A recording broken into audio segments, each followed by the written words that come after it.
ಕರ್ನಾಟಕದ ಶಕ್ತಿ ಯೋಜನೆಯಂತೆ ಆಂಧ್ರಪ್ರದೇಶದಲ್ಲಿಯೂ ಮಹಿಳೆಯರಿಗಾಗಿ ಉಚಿತ ಬಸ್ ಪ್ರಯಾಣ ಯೋಜನೆಯನ್ನ ಜಾರಿಗೊಳಿಸಲು ಚಂದ್ರಬಾಬು ನಾಯ್ಡು ಸರ್ಕಾರ ನಿರ್ಧರಿಸಿದೆ. 2024ರ ಚುನಾವಣೆ ಪೂರ್ವದಲ್ಲಿ ನೀಡಿದ್ದ ಭರವಸೆಯಂತೆ ಚಂದ್ರಬಾಬು ನಾಯ್ಡು ಸರ್ಕಾರ ಇದೇ ಆಗಸ್ಟ್ 15ರಿಂದ ಶ್ರೀಶಕ್ತಿ ಯೋಜನೆ ಆರಂಭಿಸಲಿದೆ. ಈ ಯೋಜನೆಯಡಿ ಎಲ್ಲಾ ಬಾಲಕಿಯರು, ಮಂಗಳಮುಖಿಯರು ಉಚಿತ ಬಸ್ ಪ್ರಯಾಣ ಮಾಡಬಹುದು. ಆಂಧ್ರದಲ್ಲಿ ವಾಸಿಸುವ ಪ್ರಯಾಣಿಕರ ದಾಖಲೆ ತೋರಿಸಿ ಆಂಧ್ರ ರಾಜ್ಯ ರಸ್ತೆ ಸಾರಿಗೆ ನಿಗಮ ಬಸ್ಗಳಲ್ಲಿ ಉಚಿತವಾಗಿ ಸಂಚರಿಸಬಹುದು. ಈ ಕುರಿತು ರಾಜ್ಯ ಸಾರಿಗೆ, ರಸ್ತೆಗಳು ಮತ್ತು ಕಟ್ಟಡಗಳು ಇಲಾಖೆಯ ಪ್ರಧಾನ ಕಾರ್ಯದರ್ಶಿ ಕಾಂತಿಲಾಲ್ ದಂಡೆ ಸೋಮವಾರ ತಿಳಿಸಿದ್ದಾರೆ. ಈ ಯೋಜನೆ ರಾಜ್ಯಾದ್ಯಂತ ಆಗಸ್ಟ್ 15ರಂದು ಜಾರಿಯಾಗಲಿದ್ದು, ಎಪಿಎಸ್ಆರ್ಟಿಯು ಸಾಮಾನ್ಯ ಬಸ್ಗಳಿಗೆ ಮಾತ್ರ ಅನ್ವಯವಾಗುತ್ತದೆ. ಎಸಿ ಸೇರಿ ವಿವಿಧ ಐಷಾರಾಮಿ ಬಸ್ಸುಗಳಿಗೆ ಅನ್ವಯವಾಗುವುದಿಲ್ಲ ಎಂದಿದ್ದಾರೆ. ಇನ್ನು ಪ್ರಯಾಣಿಕರ ಸುರಕ್ಷತೆಗಾಗಿ ಎಲ್ಲಾ ಬಸ್ಗಳಲ್ಲಿ ಸಿಸಿಟಿವಿ ಕ್ಯಾಮೆರಾ ಅಳವಡಿಸಲು ನಿರ್ಧರಿಸಿದೆ. ಜೊತೆಗೆ ಬಸ್ ಸಿಬ್ಬಂದಿಯು ತಮ್ಮ ಬಟ್ಟೆಯ ಮೇಲೆ ಹಾಕಿಕೊಳ್ಳಬಹುದಾದಂತಹ ಕ್ಯಾಮೆರಾವನ್ನು ಅಳವಡಿಸಲು ಯೋಚಿಸಿದೆ. ಅಲ್ಲದೆ ಬಸ್ ನಿಲ್ದಾಣದಲ್ಲಿ ಫ್ಯಾನ್, ಕುರ್ಚಿ, ಕುಡಿಯುವ ನೀರು ಮತ್ತು ಶೌಚಾಲಯಗಳನ್ನು ಸೌಲಭ್ಯ ದೊರೆಯಲಿದೆ. ಈ ಯೋಜನೆಗೆ ವಾರ್ಷಿಕವಾಗಿ 1942 ಕೋಟಿ ರೂಪಾಯಿ ಹಾಗೂ ತಿಂಗಳಿಗೆ ಸುಮಾರು 162 ಕೋಟಿ ರೂಪಾಯಿ ವೆಚ್ಚವಾಗಲಿದೆ ಎಂದು ಅಂದಾಜಿಸಲಾಗಿದೆ.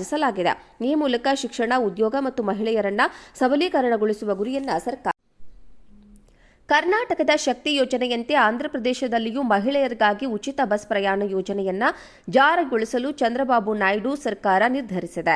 2024ರ ಚುನಾವಣೆ ಪೂರ್ವದಲ್ಲಿ ನೀಡಿದ್ದ ಭರವಸೆಯಂತೆ ಚಂದ್ರಬಾಬು ನಾಯ್ಡು ಸರ್ಕಾರ ಇದೇ ಆಗಸ್ಟ್ 15ರಿಂದ ಶ್ರೀಶಕ್ತಿ ಯೋಜನೆ ಆರಂಭಿಸಲಿದೆ. ಈ ಯೋಜನೆಯಡಿ ಎಲ್ಲಾ ಬಾಲಕಿಯರು, ಮಂಗಳಮುಖಿಯರು ಉಚಿತ ಬಸ್ ಪ್ರಯಾಣ ಮಾಡಬಹುದು. ಆಂಧ್ರದಲ್ಲಿ ವಾಸಿಸುವ ಪ್ರಯಾಣಿಕರ ದಾಖಲೆ ತೋರಿಸಿ ಆಂಧ್ರ ರಾಜ್ಯ ರಸ್ತೆ ಸಾರಿಗೆ ನಿಗಮ ಬಸ್ಗಳಲ್ಲಿ ಉಚಿತವಾಗಿ ಸಂಚರಿಸಬಹುದು.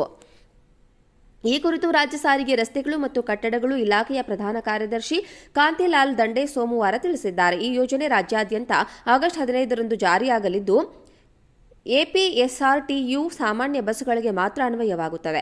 ಎಸಿ ಸೇರಿ ವಿವಿಧ ಐಷಾರಾಮಿ ಬಸ್ಸುಗಳಿಗೆ ಅನ್ವಯವಾಗುವುದಿಲ್ಲ ಎಂದಿದ್ದಾರೆ. ಇನ್ನು ಪ್ರಯಾಣಿಕರ ಸುರಕ್ಷತೆಗಾಗಿ ಎಲ್ಲಾ ಬಸ್ಗಳಲ್ಲಿ ಸಿಸಿಟಿವಿ ಕ್ಯಾಮೆರಾ ಅಳವಡಿಸಲು ನಿರ್ಧರಿಸಿದೆ. ಜೊತೆಗೆ ಬಸ್ ಸಿಬ್ಬಂದಿಯು ತಮ್ಮ ಬಟ್ಟೆಯ ಮೇಲೆ ಹಾಕಿಕೊಳ್ಳಬಹುದಾದಂತಹ ಕ್ಯಾಮೆರಾವನ್ನು ಅಳವಡಿಸಲು ಯೋಚಿಸಿದೆ. ಅಲ್ಲದೆ ಬಸ್ ನಿಲ್ದಾಣದಲ್ಲಿ ಫ್ಯಾನ್, ಕುರ್ಚಿ, ಕುಡಿಯುವ ನೀರು ಮತ್ತು ಶೌಚಾಲಯಗಳನ್ನು ಸೌಲಭ್ಯ ದೊರೆಯಲಿದೆ. ಈ ಯೋಜನೆಗೆ ವಾರ್ಷಿಕವಾಗಿ 1942 ಕೋಟಿ ರೂಪಾಯಿ ಹಾಗೂ ತಿಂಗಳಿಗೆ ಸುಮಾರು 162 ಕೋಟಿ ರೂಪಾಯಿ ವೆಚ್ಚವಾಗಲಿದೆ ಎಂದು ಅಂದಾಜಿಸಲಾಗಿದೆ. ಈ ಮೂಲಕ ಶಿಕ್ಷಣ, ಉದ್ಯೋಗ ಮತ್ತು ಮಹಿಳೆಯರನ್ನ ಸಬಲೀಕರಣಗೊಳಿಸುವ ಗುರಿಯನ್ನ ಸರ್ಕಾರ ಹೊಂದಿದೆ. ಕರ್ನಾಟಕದ ಶಕ್ತಿ ಯೋಜನೆಯಂತೆ ಆಂಧ್ರಪ್ರದೇಶದಲ್ಲಿಯೂ ಮಹಿಳೆಯರಿಗಾಗಿ ಉಚಿತ ಬಸ್ ಪ್ರಯಾಣ ಯೋಜನೆಯನ್ನ ಜಾರಿಗೊಳಿಸಲು ಚಂದ್ರಬಾಬು ನಾಯ್ಡು ಸರ್ಕಾರ ನಿರ್ಧರಿಸಿದೆ. 2024ರ ಚುನಾವಣೆ ಪೂರ್ವದಲ್ಲಿ ನೀಡಿದ್ದ ಭರವಸೆಯಂತೆ ಚಂದ್ರಬಾಬು ನಾಯ್ಡು ಸರ್ಕಾರ ಇದೇ ಆಗಸ್ಟ್ 15ರಿಂದ ಶ್ರೀಶಕ್ತಿ ಯೋಜನೆ ಆರಂಭಿಸಲಿದೆ.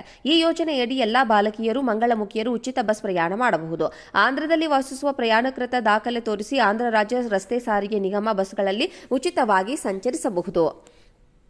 ಈ ಕುರಿತು ರಾಜ್ಯ ಸಾರಿಗೆ, ರಸ್ತೆಗಳು ಮತ್ತು ಕಟ್ಟಡಗಳು ಇಲಾಖೆಯ ಪ್ರಧಾನ ಕಾರ್ಯದರ್ಶಿ ಕಾಂತಿಲಾಲ್ ದಂಡೆ ಸೋಮವಾರ ತಿಳಿಸಿದ್ದಾರೆ. ಈ ಯೋಜನೆ ರಾಜ್ಯಾದ್ಯಂತ ಆಗಸ್ಟ್ 15ರಂದು ಜಾರಿಯಾಗಲಿದ್ದು, ಎಪಿಎಸ್ಆರ್ಟಿಯು ಸಾಮಾನ್ಯ ಬಸ್ಸುಗಳಿಗೆ ಮಾತ್ರ ಅನ್ವಯವಾಗುತ್ತದೆ. ಎಸಿ ಸೇರಿ ವಿವಿಧ ಐಷಾರಾಮಿ ಬಸ್ಸುಗಳಿಗೆ ಅನ್ವಯವಾಗುವುದಿಲ್ಲ ಎಂದಿದ್ದಾರೆ. ಇನ್ನು ಪ್ರಯಾಣಿಕರ ಸುರಕ್ಷತೆಗಾಗಿ ಎಲ್ಲಾ ಬಸ್ಗಳಲ್ಲಿ ಸಿಸಿಟಿವಿ ಕ್ಯಾಮೆರಾ ಅಳವಡಿಸಲು ನಿರ್ಧರಿಸಿದೆ. ಜೊತೆಗೆ ಬಸ್ ಸಿಬ್ಬಂದಿಯು ತಮ್ಮ ಬಟ್ಟೆಯ ಮೇಲೆ ಹಾಕಿಕೊಳ್ಳಬಹುದಾದಂತಹ ಕ್ಯಾಮೆರಾವನ್ನು ಅಳವಡಿಸಲು ಯೋಚಿಸಿದೆ. ಅಲ್ಲದೆ ಬಸ್ ನಿಲ್ದಾಣದಲ್ಲಿ ಫ್ಯಾನ್, ಕುರ್ಚಿ, ಕುಡಿಯುವ ನೀರು ಮತ್ತು ಶೌಚಾಲಯಗಳನ್ನು ಸೌಲಭ್ಯ ದೊರೆಯಲಿದೆ. ಈ ಯೋಜನೆಗೆ ವಾರ್ಷಿಕವಾಗಿ 1942 ಕೋಟಿ ರೂಪಾಯಿ ಹಾಗೂ ತಿಂಗಳಿಗೆ ಸುಮಾರು 162 ಕೋಟಿ ರೂಪಾಯಿ ವೆಚ್ಚವಾಗಲಿದೆ ಎಂದು ಅಂದಾಜಿಸಲಾಗಿದೆ. ಈ ಮೂಲಕ ಶಿಕ್ಷಣ, ಉದ್ಯೋಗ ಮತ್ತು ಮಹಿಳೆಯರನ್ನ ಸಬಲೀಕರಣಗೊಳಿಸುವ ಗುರಿಯನ್ನ ಸರ್ಕಾರ ಹೊಂದಿದೆ.